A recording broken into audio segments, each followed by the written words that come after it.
So long. It has. Welcome. Hey, friends, thanks for tuning in to episode 100. Yep, episode 100 of the Heat Press for Profit podcast.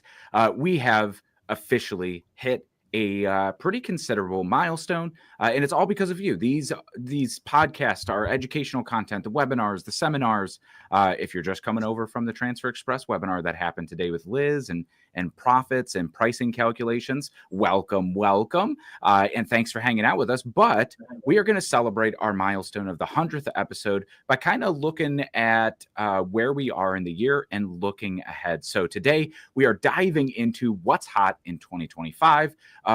We're going to talk all of the biggest apparel decorating trends, from design and popular garments to business strategies and the industry shifts that we really see happening right now over the past maybe couple years through this year, and what's going to shape the apparel decorating industry looking forward into the future. If you're tuning in live, drop some comments wherever you're tuning in from Facebook, LinkedIn, Instagram. And if you are listening to this back wherever you listen to podcasts, of course, the Heat Press for Profit podcast is out every single week, but we go live Thursdays at 3 p.m. Across all of our social media channels, YouTube, and even LinkedIn, where you could interact with us live. We love to have this be a conversation because all of our content here at STAHLS, Transfer Express, is built to help you as a decorator grow, grow, I like it. thrive. Let's submit that one. We're just making a new word up here today, but I am so excited today because we are joined by Kelly Walters and Jenna Sackett of STAHLS. Woo! Both are seasoned decorators and educators who bring tons of insight, creativity to apparel decorating, and even some hands-on experiences when we look at on-site printing activations or some of the partnerships that we do with our brands at the trade shows out there. And speaking of trade shows, of course, we love all of the online communication and education that we have, just like this podcast, but we love to connect in person. So maybe you could see one of those sweet activations or on-site printing events if you come on out to one of the shows. Of course, Impressions Dallas and Printing United in the fall are going to be some huge shows, but we've got some smaller, more regional shows that you could still connect, get hands-on with equipment from the Decorated Apparel Expo in Nashville coming up in just a couple weeks. That's May 9th and 10th. I will be there personally, so I hope to see you down there. I love Tennessee, and so come on, stop by. We'll be printing some t-shirts, and we even have some education classes as well. The DAC show in Chicago is at the end of May. Then we look at Graphics Pro in Indy, and that's a great expo there. I think that's even with the RapsCon again this year. So any kind of printing that you're into, come on out to that one. Then DAX Minneapolis, Graphics Pro Long Beach, and on through the rest of the summer. But Jenna, Kelly, how are you both doing today? Fantastic. Good. I feel like it's been so long since I've done a podcast, and I think it's been 4 months. Which is crazy because you used to be on every week. And I'm honestly so excited for today's topic. Really excited to join the two of you. I think that's what's been the longest for me, is actually joining with one of you guys on the podcast and not just myself and another guest. So it's great to be joining you guys. But honestly, 2025 is already showing off. I know we're like talking decoration, like trends and other things gaining a lot of momentum, but I don't know. Like, I just feel like there's so much to cover in such little time. There sure is. Yes. And of course, we try to keep these podcasts a little palatable, and we're going to try to get through as much as we can today. Maybe we need to do a part 2, right? And it's just my excuse to hook you in and loop you in for more podcasts here. I'm just kidding. But let's kick it off, right? You kind of talked a little bit about the decoration types right off the bat. I want to talk apparel blanks, design aesthetics, right? When we talk about trends, the things that everybody thinks of, what kind of styles and designs are we really seeing gain momentum already here in 2025? I think that I'm seeing a lot of people blending bold creativity with smarter simplicity, right? So they want to hone in on some of the really cool trends that we're seeing that looks anything like unique blank styles with textured heat applied graphics, right? But they're taking a leaner, faster approach thanks to automation, right? I think a lot of trend that we're seeing is in that hub of, okay, but is it simple to do? You know what I Mhm. mean? Yeah. I think I think that's one of the biggest things is finding ways for duplication, not even duplication, because sometimes that can have such like a negative tone to it when you duplicate, right? Especially if it's from something that you're seeing in a different industry, or you're wanting to take something and then make it your own. But at the end of the day, I think simplifying processes is huge, but then people don't also want to lose their uniqueness. And I think when they think of simplifying, um, they could potentially think of doling down what they're offering, and that's not the case, whatsoever. And you kind of mentioned duplication, right? And like the one trend that I see specifically in terms of maybe like graphic design is kind of that bold minimalism, right? A lot of text heavy designs. And I think that kind of speaks to that like it's motivation in a way, right? Like it's people wearing your cause, and it's that personalization without being like overtly personalized, right? Like Mhm. it's a vibe, or it's a sentiment that like the wearers of the apparel, it matches their vibe, right? So it's like Yeah. that's what people are looking for, and like to connect. And you kind of, when you mention that like replication or duplication, I see a lot of like throwbacks, right? Have Mhm. you guys have, I'm sure, seen it too? And when we talk about like those like retro like sporting goods styles, like the Mhm. NFL wear that you get at JC Penney or Sears back in like the 1990s, where it's like those almost like distressed out of the gate graphics that lived in feel the huge oversized front prints, right? Yeah, I have seen more oversized prints. And I don't mean like a 10 by 14 design. I mean over the shoulder to the over the shoulder, like very, very oversized. But I haven't seen it in like ready to wear. And what I mean by that is like going into, say, an American Eagle, an Abercrombie, a Macy's. I haven't really seen it in that type of styling. I've noticed it more in sportswear where, it's becoming that oversized shoulder to shoulder print. And I feel like the way sports have been trending, that will start to lead into your everyday wear type of That apparel. Where retail. before, I feel like it was ready to wear, standard brands would then lead into sports, like, sporting fan wear. So I think it's interesting. One thing that I've kind of noticed lately. hmm Yeah. Yeah, I know heavyweight blanks are dominating across a lot of like styles, right? So this kind of speaks to obviously, there's a lot of like option when it comes to t-shirt styles. Honestly, it's like what brand do I choose from? A lot of people obviously are going US based these days, but like before, right? It's just always like what brand do I use? And what is it that I should be using that's making me unique and top of mind to my customers?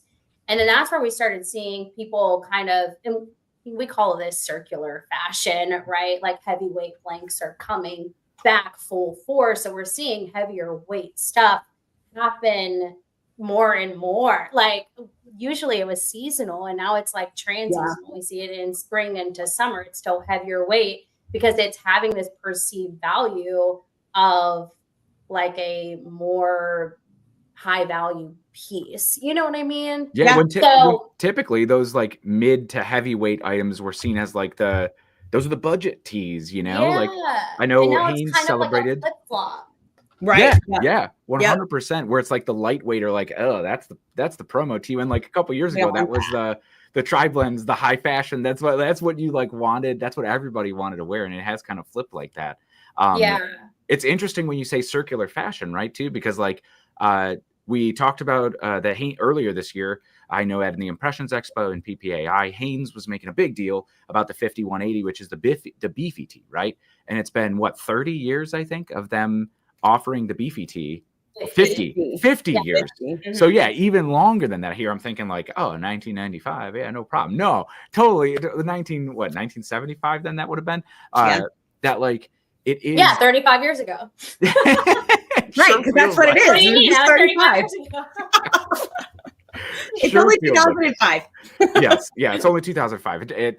Yeah, age is just a number, right? But it's interesting to see like how popular that was back then, and then like talking to decorators and stuff that are trying to mimic some of that like 1990s grungy or band tee style, right? And it's like use the blank that everybody was using on the originals printed, 30 years ago, 40 years ago, right? That it's like it's cool to see that how timeless it's been. One thing I put up on the screen here from I hope I pronounced this right, Unique Ink, which is a sweet name. Okay, Love number that. one, but oversized cropped jerseys, and the big word I want to focus on there is cropped, right? Mm. Have you both seen this trend of cropped tees for both men and women? And is it a traditional like midriff, or is it more like cropped to sit at the waistline? Ooh. Well, in Austin, Yeah. I was like, let's go Color and Austin, and then we bralette, can and go. that's Yeah. No, honestly, I think that the cropped tee for men is making a full comeback, but I think it's midriff. I wouldn't go above the belly button or even at the belly button for that matter. But I have seen that a lot in more like retail spaces that are more trend forward and straightforward fashion, as opposed to your big box stores like Kelly mentioned earlier. Yeah. So you are seeing skin. Do I have to get crop tops to show In Austin, to yes. show my skin? In general, honestly, I feel like this is one of those trends that is going to fade as fast as frosted tips whenever that came back for men too. Oh, I have my appointment this weekend to get My my tips God. frosted. That's amazing. The frosted tip. So being like that's how quick this is gonna see its way out. Yeah, okay, so for anybody listening, watching, I'm smack dab in the middle. I'm in Kansas City. So anything that is popular on either side of the coast always takes just a little bit to get, to us to really start seeing it in retail. Now, it doesn't mean that those retail businesses aren't offering it at different locations or on the coast currently. It's just sometimes we get put into this little hole of, well, they're not going to wear it. And I have not seen men, guys, kids, boys wearing anything that is slight midriff yet. The crops for girls, women, ladies, kids, that's not going anywhere. I think the way that styles are leading is that you've got variety, you've got options. I'm seeing more full-sized and even kind of that oversized tunic length come back. And then obviously still the crop. So I think it really is just kind of come down to who you are and where you're living as to what you're seeing. Yeah. Now, the shorter shorts on guys, that's very prevalent, but I have not seen it with the shirts yet. Yeah. Well, because I think I see that transition, right? Like I cannot wait until the crop tops make it up here to Ohio in trend, because I could rock a crop top, right? No, but I think there's this. Totally sport one at the next trade show. I was gonna say, and now we have come up with our own trade show apparel. Crop tops. But so like, well, I see it as this boxy tee style, right? Like this oversized look that really started to gain a lot of popularity. And like, I obviously am not the most fashionable person, on the planet. I'm wearing a crew neck that has a hoodie pocket for everybody watching That's along so live. fashionable. Yeah, it's awesome. I'm a trendsetter here, right? But there was this. Influencer is influencing people.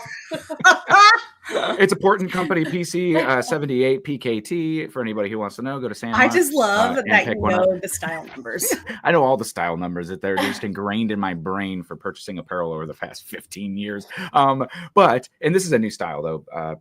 The next level one's pretty nice too, but I love me some Portland company. But the oversized boxy tees, right? I feel like everybody was just buying 2 sizes too large for what they typically wear until manufacturers really started making the cuts and styles. So like I see it as like an oversized tee, but it is that bottom hemline is really brought up to still give it the appearance of being a t-shirt that fits you, I guess, in a way. That's the way that I see it. But like the way that we've styled even like crew neck sweatshirts, right? Like the trend when I was growing up was like pull them down, right? And like now the trend is no, have that elastic band or whatever, like a little stretchiness at the bottom of the crew neck, have that sit right at the waistline. And you almost want to like tuck the rest of the shirt over so it flows, right? So it's just like this like boxy and oversized style. But I saw that AS Color has even the one t-shirt that is the minus tee, where it's a unisex kind of more boxy heavyweight tee, but it brings the bottom hem up 2 inches from where they regularly cut the bottom hem. So it's like, Yes, I like that. yeah. So I've seen I got a short torso over here. I got to take shorter where I can get it. Same. What I do love about all of this, though, and sorry to interrupt, Dave. Do you have no? Yeah, go. Okay. What I love is that while we're talking about all these different styles and silhouettes and weights, brands, even if you're in the print on demand space, I think this is where you leverage bringing in pieces like this and testing them out. Right. Because POD, it's built up for that, right? It's fast, flexible, and low risk. Right. So if these are styles that you're wanting to test them, try them out online, right? That way you're not ever getting stuck with dead stock, you know? So if you're a little weary about some of these new styles or circular styles that are revisiting the space, that's the best way to do it. Commerce is the way you want to test these out with your clients without having to be stuck in inventory. Yeah, I'm so glad that you brought that up. And I just before we go on to talk about a little bit more about print on demand, because I think that's something really important. And as we talk about trends in 2025, man, I feel like it's more prevalent than ever, especially talking to decorators, both big and small, right? It's about lowering that risk, increasing the profit margins. And I think with the uncertainty of like tariffs, there are ways to do made in the USA manufacturing, or at least keep made in the USA printing, but keep your overhead costs low, keep that risk to a minimum, because you want to maximize that cash flow. But I want to ask you a few things about premiumization too, as we talk about print on demand. But I want to call out the Coast Grits here saying short-waisted and loving this crop from Sandmar 3032 CL. So we'll have to check that one out. We see this one from Unique Ink. Again, yes, the nylon shorts, definitely popular last year. And I bet they're going to be popular again this year. And oh, so fun to decorate on, of course, always. Kathy here saying, I want to see Dave wearing a crop top in Dallas this year. Bet. We got it. If they're still on trend. Boston, but close enough, still Texas as we go there. It might not be the Texas city you want to do. Just kidding. Well, it's a decorating apparel. I'll just say I'm on trend, right? So we'll see. We'll see what the trends dictate in the fall. But yeah, I want to shift gears a little bit and talk about the trend of print on demand, right? I've been in the decorating industry for 15 years, and both of you have been around decorated apparel for the same amount of time, if not longer, right? And so like we've seen this evolution of like print on demand first came out, it was this big thing, and then seeing that bulk orders come back. But talking to the decorators that I know, they seem to be moving so much to print on demand. Like I don't want to say the bulk printing has like just evaporated. It's definitely still there, but I feel like it's different. Those customers who originally, like say a local school where they were like, oh, here's $900 for our bulk run of 300 or 400 shirts. And then they'd sell it throughout the school year. Now go, hey, could we just set up an online store for you to just produce items as they come in. And I think with maybe DTF is leading that charge, but why is print on demand becoming more attractive to decorators, their customers, right? And the industry as a whole now? Is it all of the above, or is there something that I missed here? I think it's all of the above, honestly, because why not have a platform, a way to make you more efficient, make you stop over purchasing. If you just sit on blanks, then you're just sitting on cash that isn't usable, right? It's not doing anything. Yes, it's always great to have pieces on hand, but if you think about how many blanks maybe you have, and let's say you are one that is used to offering colors and sizes and various styles in your, say, brick and mortar, or in your storage room in your basement, wherever that may be. You've got 100 shirts in there, and you paid, let's just say, an average of $3 a pop. Like, that's going to start to add up, and you could have used those funds in other areas, for support or improvements to your business, marketing, whatever. So with print on demand, it gives you the ability to know and forecast what could potentially be coming. You're not having to take a gamble at ordering and then sitting on 50 additional pieces. You don't have the waste. You don't have this expected turn time of, well, I have to collect everything. Wait, now I need 4 more. Now I have to go back and order those. Like any order, there could always be a reorder, but I feel like with print on demand, it's just simplifying our business in a way, but also keeping in mind that if you don't have the right software or program, you can go online and create a Google form and think you're doing print on demand because you're capturing those orders, but the efficiency is where you would be losing the whole print on demand side of it. And with those minimum pieces, I feel like that's where decorators have always kind of had that hesitancy. Like, Sure. I make money off bulk runs, right? There's no Right. way I could print one piece and make as much money off that one piece than when I'm printing it with 200 or 199 others, right? Yep. So I think that's a super important aspect that I feel like is that pain point and overlooked by a lot of decorators who maybe have been asked about print on demand. It's ways to reduce those touch points on every single piece that really start to impact profitability. But Jenna, I know you were going to jump in there. I want to let you jump in. Yeah, no problem. I just want to hone in on one fact here, and that is that print on demand isn't a trend. It's not just this new cool thing everybody's trying out. It is a strategic business model built for where we believe the apparel world is headed. Yeah. Right. And so we said it earlier, it's fast, it's flexible, it's low risk. However, there are a lot of things you should have in play if you're going to be considering yourselves a print on demand business. Just that's all I want to say is it's not a trend, right? Like you said, there are ways that you could set up and capture an order and feel like you're doing print on demand, right? But if you don't have print on demand where it's eliminating the biggest risk decorators face, right? Overbuying blanks that are sitting on shelves, collecting dust, or maybe even not being able to test to sell to market, right? Like this is print on demand is allowing you to do these things while capturing orders and seeing that stuff through. So no inventory, no problem, but make sure that you're set up for success when it comes to print on demand and being truly efficient. We talk about it a lot on the podcast. I'm sure you guys hear us all the time talking about print on demand and what that efficiency looks like. Yeah. But yeah. Not a trend. I love that. I think that's the best way to put it. And yeah, it's just, as we fit it in as a trend of what we see decorators talking about, print on demand itself is definitely not. And it's awesome to see this evolution. I kind of like with what you were saying, Kelly, too. It's like print on demand is truly this like this evolution, right? And it's this Mhm. perfect storm, I feel like, recently, because of just like the overall state of cash flow, right? Like it seems like more people are trying to pinch pennies with uncertainty, or less pennies to pinch. And so they're looking for ways to maximize their spend.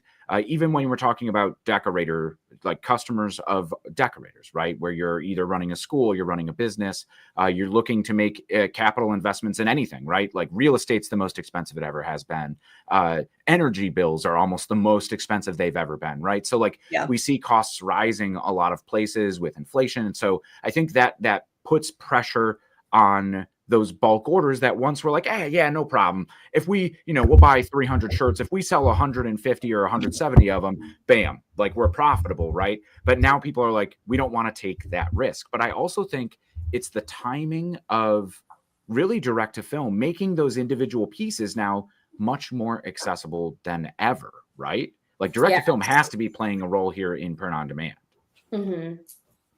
Yeah, we live in that I want it my way now era, and print on demand literally gives decorators the tools to match the pace of those trends. And so direct to film obviously is going to play a huge role in that, and being able to turn these jobs as quickly as the consumer needs it, right? And to stay on those trends. So, for those of you that may be a little unfamiliar with POD and what it fuels for e-commerce, it fuels the weekly capsule drops that we see influencers and trendsetters and whatever you want to call them online, right? Like mini fashion collections. It fuels that. It fuels local or theme-based merch for events, sports wins, whatever it might be that's happening virally in the moment. It fuels that. And I think direct to film plays a huge role in that because of how quickly they turn that. Well, and it keeps the inventory agile. It allows you to capitalize on those trends, right? When we see players in the NBA get traded, or with name, image, likeness, we see athletes who, get traded, right? And go to different trade portals, or have like a huge game in the Final Four or something, right? And everybody needs to buy the merch now. A lot of times that was like, throw up a pre-sale real quick and we'll get to it whenever down the road. But when you're talking about the world and sports moves so fast, like people want to show up to the game next week wearing that shirt, right? Yeah. So it's not like we're going to take this huge pre-sale and pre-sell it for 2 or 3 weeks. And people are, I don't want to wait a month and a half for the shirt. So being able to instantly put a product up for sale, be able to produce it in even like a 3 to 5 day window, it's now getting into the customer's hands quick, timely, staying relevant to the trends, and staying responsive to what's happening, whether it's pop culture, right? Or it's responsive to what's happening for whoever shirt that is too. So you kind of mentioned it, e-commerce definitely driving a large portion. And I think, we are just so babied by Amazon that I think like any online interaction that you make, you want it to be like Amazon. And really, truly, Amazon's really the only Amazon of like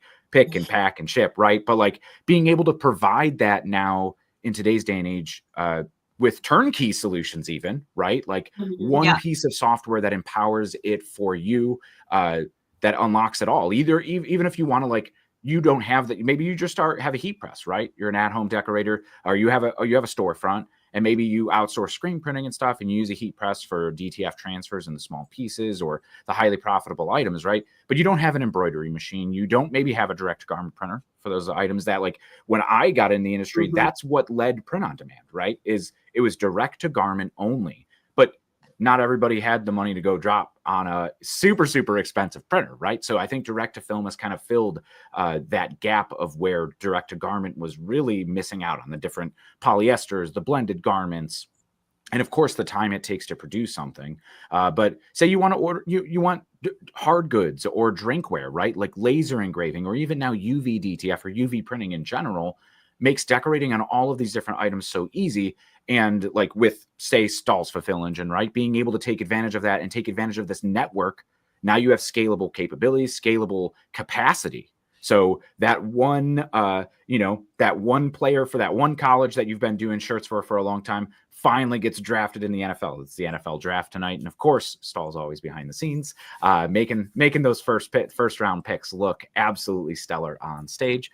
So be sure to tune in tonight and see some of the awesome work if you're tuning in live. I love here. this plug. It's so great. But back to the print on demand. You sound like you're right out of a radio commercial. I love it. That in essence was meeting demand on time, right? Yeah. Like that's like the behind the scenes print on demand. You got a minute from when the pick is picked to there's somebody standing on stage with a life-changing opportunity in front of them, and like to be a part of that moment.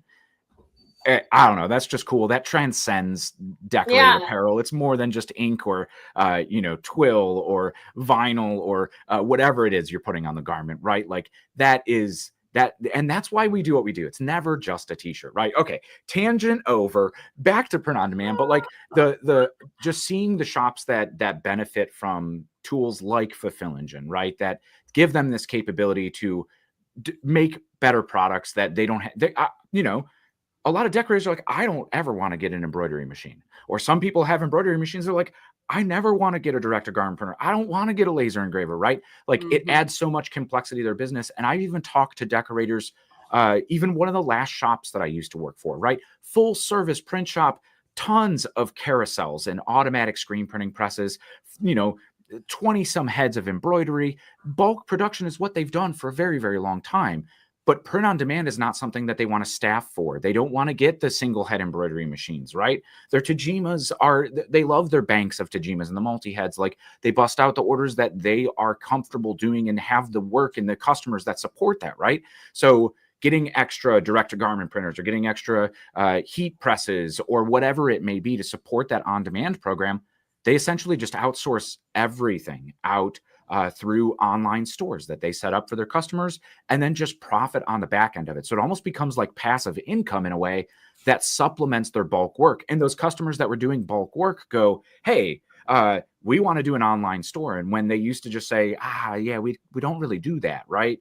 Now they could just say, yeah, sure. What do you want? We'll put whatever products you want up on here. And it's like, it's no ham off their bone, right? Like super easy just to be able to say yes to all of this. So definitely see more decorators. And that was just a conversation I was having with one of my old buddies just a couple weeks ago, right? Where this makes sense for us. And now they have a great strategic model. I don't want to go off on a tangent. It could literally be its own podcast episode. Yeah, there's like two great ways to do it. There's one where you could just, do your standard like POD, or you could do a hybrid, right? And we see a lot of people having success with a hybrid solution where they're doing their print on demand, right? Because we make it easy. It print on demand, it bridges the gap between commerce and content, right? So like the content's coming from the draft, boom, there's what I'm putting online tonight, right? For my customers to buy. And it's easy because of platforms like Printify, Printful, collaborating, right, with companies like STAHLS and Fulfill Engine, who are, your direct to garment suppliers and obviously your back end support, whatever. All of that to say it's a seamless plug and play, right? So you can either do it as POD if that's the route you want to take. If that's what you want, hone in on that and, own it, do it. And then if you want to do the hybrid, of course, that's a great option. You're already set up for success in taking orders and managing all of that production, right? So a hybrid is obviously a really great way to approach it. But you did make a really good point there. You brought up DTF printers and the cost of those. And with everything going on, that's kind of crazy right now.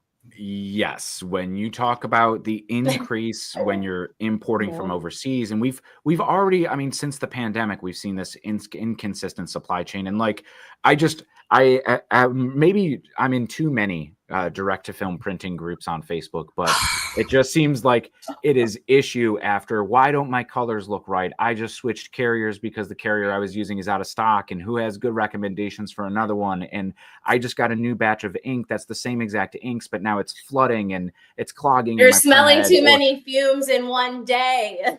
Do I need to vent this outside? And then everybody's just like, why did you get a commercial grade oven that's curing adhesive and you didn't think about this when you were installing this in your basement. Like, there are so many hazards that come with it. But 100%, you touched on something there with like the uncertainty of tariffs specifically from China is in some cases doubling the cost of machines coming in.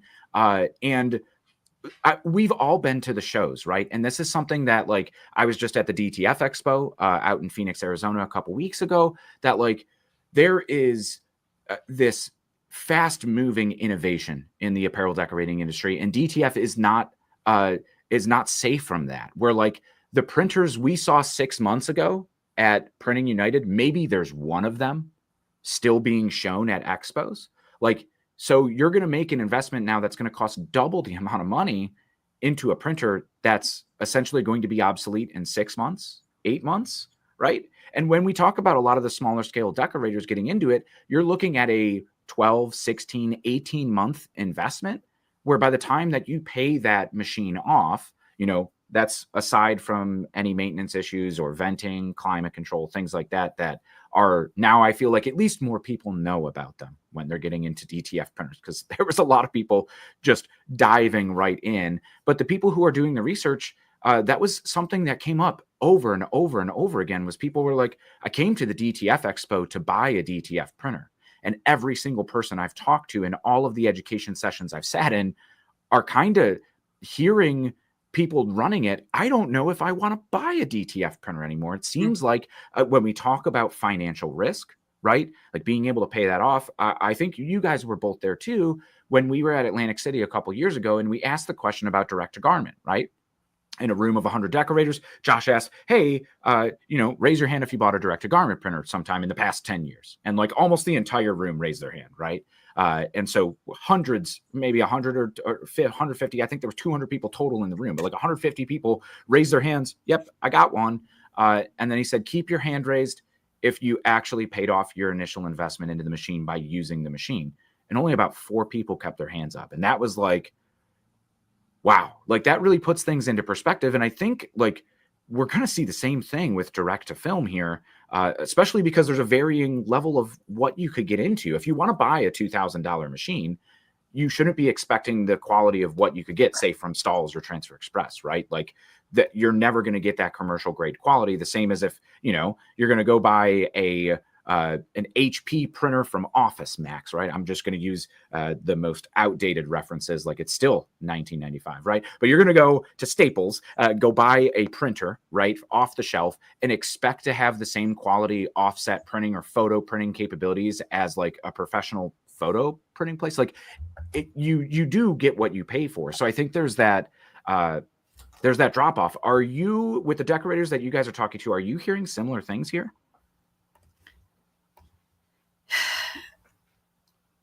So it's that's a layered onion. Everything you just said was like the most layered piece of cake that I could get my hands on.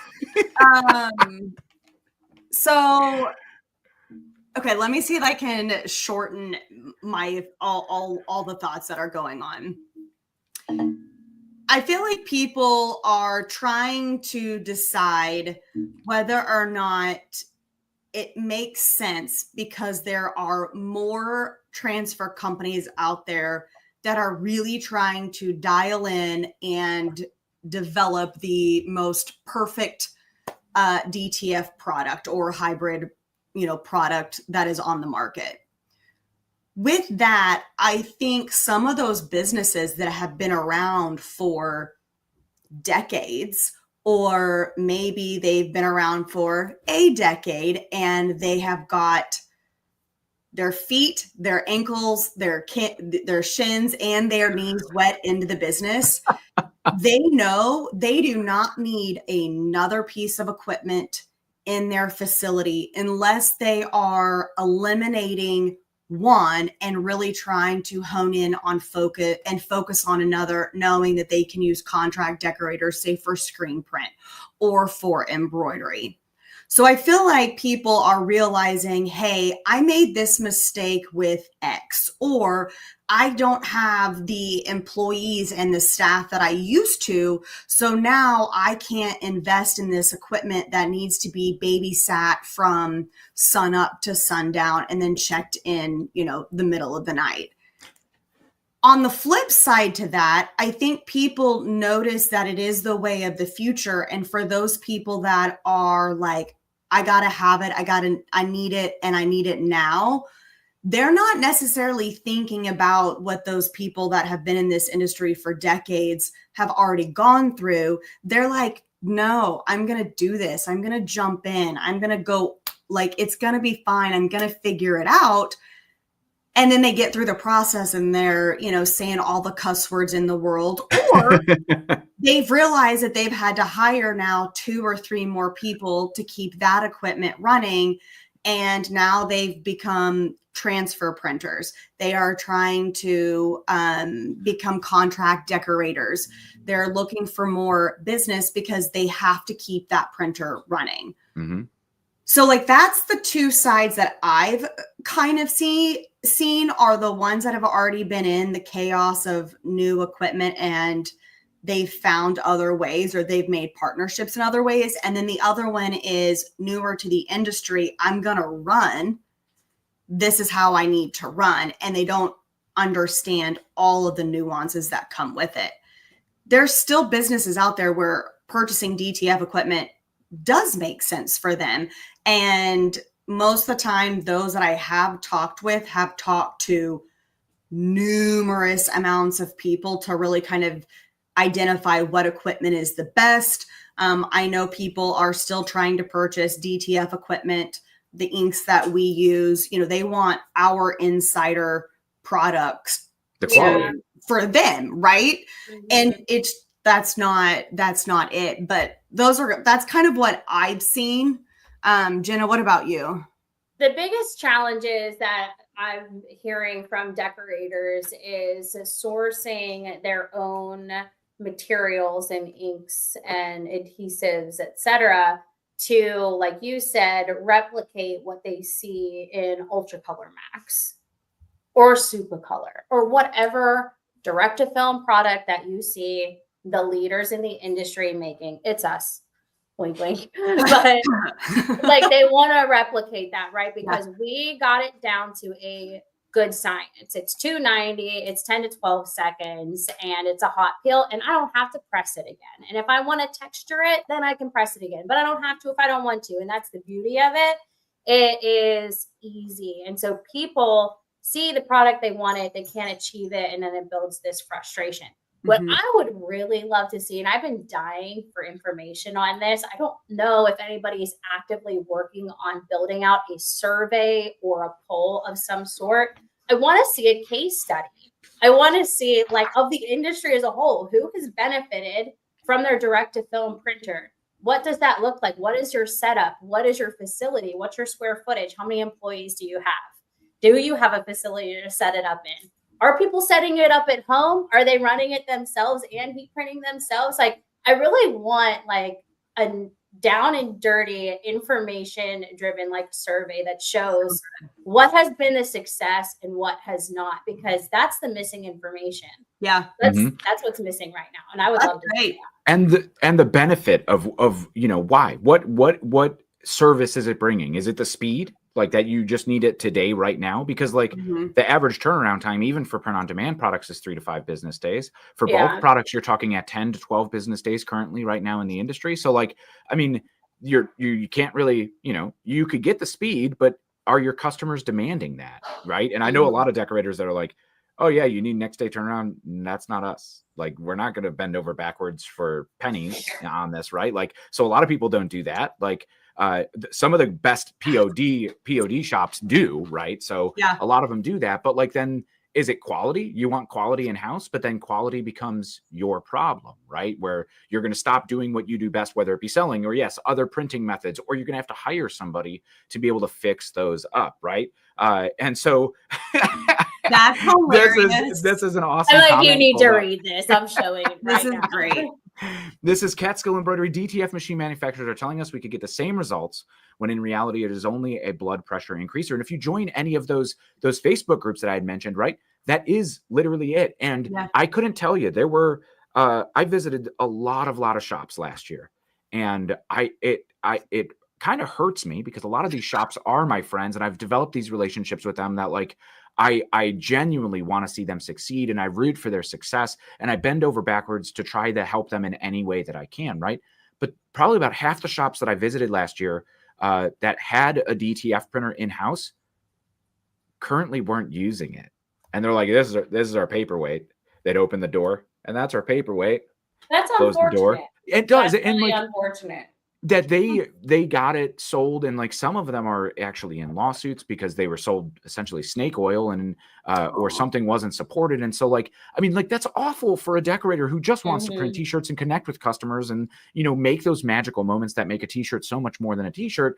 Now it's like, okay, we have a huge financial liability, especially in like the, you know, the uncertainty of what we have. Is this going to make a huge impact to my business, right? So like, and it's just, yeah, so like it definitely is more prevalent than I think a lot of people care to admit. Of like, are you using your is it really just raising your blood pressure? Is it one more thing that stresses you out? You know, are you you know, you say ankle and feet, and are you like inside this DTF printer every day, right? You're not just dipping your toe in to be like, oh, we need to tweak this little setting. Oh, there's a little bit of ink leaking over here. Let me clean this up. Like, I love his acting we've got going from me.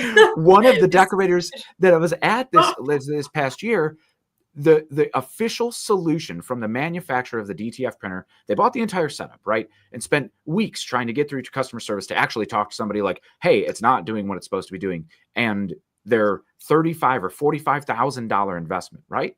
Like, this is more than the price of a car that they just invested in their business that is going to help them produce stuff. The official answer they got from the manufacturer of that press was, yeah, just run over to the hardware store, get a bungee cord, and bungee cord the base together. Like, you just bought you just went out and bought, you know, like I wanted to say no a Tesla, need for a like, technician. yeah, like a mid-range state-of-the-art car, right? That somebody said, yeah, just go to AutoZone and like, I don't know, get some duct tape. That'll fix it. Like, that's crazy. What? Like, that is insane. And that level of service, like if it was me, I'd be like, can I return this thing? Like, this isn't going to fly, right? This is going to run my business. In the industry as a whole, I feel like that's kind of been an ongoing thing. Not for many. There are some leaders in this industry that are great with customer service and follow through and setting up people for success in their businesses. But there have been multiple accounts where I have had customers crying to us on the verge, right? Where they're just so frustrated with the lack of help that they have with new equipment they invested in. Yeah. I think that's terrible. But the reality is, guys, there's more than a DTF printer that can make you more efficient. Okay. Like the DTF printer isn't this one solution that's going to solve everything. Yeah. It's great to have if it is what is the best benefit for your business at the time, if you've actually looked into that. Sure. But you know, efficiency can happen in a lot of other ways. Yeah. And I root for success, right? That's always what I want. I want you to be successful. And if that is lowering risk or, you know, whatever benefit. So yeah, maybe we back it up. We do that case study and we look at these real world stories of real decorators. Be great. That would be cool. I would love to see that. And yeah, who do we ask about that? Everybody. You need to call Cassie Green at the Apparelist so she can try it. Get her involved. Cassie, are you listening? Are you on? Yeah. We'll see Cassie. Yeah, though I think because like we've talked a little bit about the POD, the efficiency, where DTF falls in line with that, then purchasing equipment, like what we're seeing in terms of, you know, trends. I've heard a lot more in the last, I can't believe we're at the end of April, but when did that happen? Yeah, I know. Impressions Atlantic City was a month ago now. And I'm going to count PPAI. Impressions Long Beach, Atlantic City. I think a little bit of the print on demand conversation with just some of the so most of like the main industry yes, events for the 2025 large. so far. I have had more people come up and ask how they can be different with DTF because everyone else is using or starting to use direct to film. So with trends, I am really, really curious to see how the next 2, maybe even 3 years kind of transpire. And if we see that full circle rotation of HTV coming back, because it's here. I already see heat transfer vinyl. People forgot about it for a second, but then everyone is on this bandwagon as they should be. Direct to film owns a space in this industry. Yes. However, heat transfer vinyl, it got slept on there for a little bit, but I just had a call yesterday with one of my favorite clients. I love working with them. They have something coming up in Denver, Colorado. And they're like, yeah, emblems and patches, those are great. We want something a little bit more low cost because it's just we're popping up and we just want to do something fun. So they're doing a hat bar. They are ordering flock heat transfer vinyl, glitter heat transfer vinyl, silicone heat transfer vinyl, and soft foam heat transfer vinyl because they need something more unique and different. And it doesn't have to be some intricate full color design. So like, HEB still should own a space. For and sure. This could be a podcast in itself. And I'm going to get off my soapbox right after this. But that is how people are starting to differentiate themselves from everyone else. And it's textured dimensional finishes. Every single conversation in Atlantic City was, how do I do X? Now, I will say, I know that, that is probably a little bit more of my specialty than talking about names and numbers. So I do understand, if somebody had a question and they were brought over to me, then yes. Okay. But Long Beach, I noticed it. PPAI, I had noticed a little bit of the conversation, but they're different, types of buyers, decorators. It's just a different beast in the industry.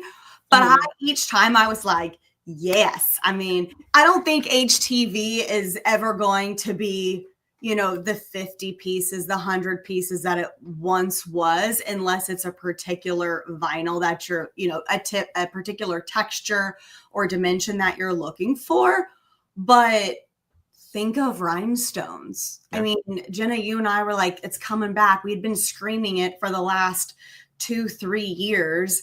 And I've had more people ask for rhinestones, this year, early 2025. It's just going to happen. And it's still to me, it is still a print on demand product because you can still do one. If you're doing the file or you have the file, I can literally go print one, weed, and apply. Mm-hmm. How many paperweights do we have out of vinyl cutters these days? So whip those babies back into production. Well, I do want to say too, because you talk about a lot of things, the specialty finishes, the ability to do scalable quantity, any quantity, right? But Kelly, we were just talking about some of our friends at Street Warehouse in your neck of the woods, right, in Kansas City, who were having an issue, or using heat transfer vinyl specifically for decoration on those synthetic fabrics. And we heard nylon shorts come back up, right? Mm-hmm. Where it's like you have trouble screen printing on them. You could deal with dye migration, but there are heat transfer vinyl adhesives that have been around, time tested, durable, right? That are going to last long down the road on any item, when we specifically when we talk about nylon or spandex or like these items that like even screen printers are like, nah, we ain't touching that, right? So being able to use these products really are just another tool in the toolbox. And I think that's something that like I was on, I've talked on a lot of podcasts now about direct to film being a tool in your toolbox. Dust off the cutter, right? And I still know a lot of people who still leverage their cutters if they're doing I don't know why I just gravitate towards like vehicle wrap companies, right? Like I can't even put a sticker on, you know, on something without having a bubble in it. I don't know how these guys do it, but like those shops still using that material. Corvallis Custom, right? We were up there for one of our heat press transformation episodes last year, and they do a lot of signs and banners, and they have their you know, their eco solvent printers that are print and cut machines. Like they are doing work all the time on these things. And even when I talked about some items, when they're like, yeah, we want to test some like kind of more dimensional or specialty effects stuff, like we love this like kind of glittery look, but like we can't meet the minimums. And it's like, there are printable mediums that you could use the equipment that you already have. And I think they are. I think I saw something that they just released with some really good specialty effects when they're printing on vinyl, right? To be able to offer these like somewhat dimensional, right? It's like the printable soft foam or the printable chroma tool that they were using, right? So it's like you have the capabilities to produce this in-house already, but you just weren't connecting the dots that this could also fit into your print on demand business. Now, Corvallis Custom, if you haven't seen that episode, go check it out on STAHLS TV, doing some great print on demand work. They talk about their entire process and how the right equipment matters, how getting a heat press in their facility really helped them become more profitable, reduce those touch points. And then if you're on the heat press transformation kick, to see it from where you know, you could start with print on demand, they do a lot of name, image, likeness, specifically for Oregon State University, right up there. Go Beavs, right?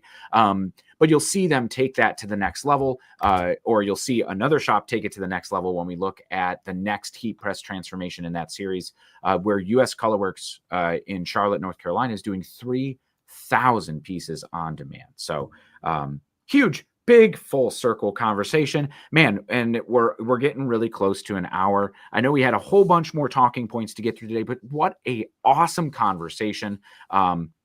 Absolutely love this. And see, like Lori in here chiming in, bling is the niche I'm getting into. It's a good niche.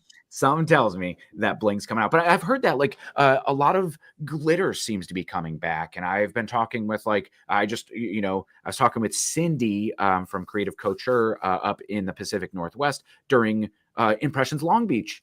And it's like cheer and spirit wear is all like, where's the glitters at, right? Where's the bling, Lori? So there you go. Lori's got the bling.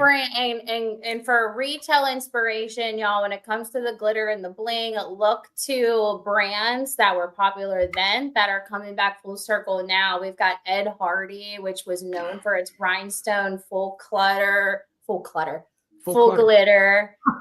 then like Von slightly cluttered. Slightly, it is a little cluttered. But no, like those are old school brands that were really hitting the mark on bling and glitz, and now they're back and people are loving it. I see it all over the place on social, and then some like shops here in Austin.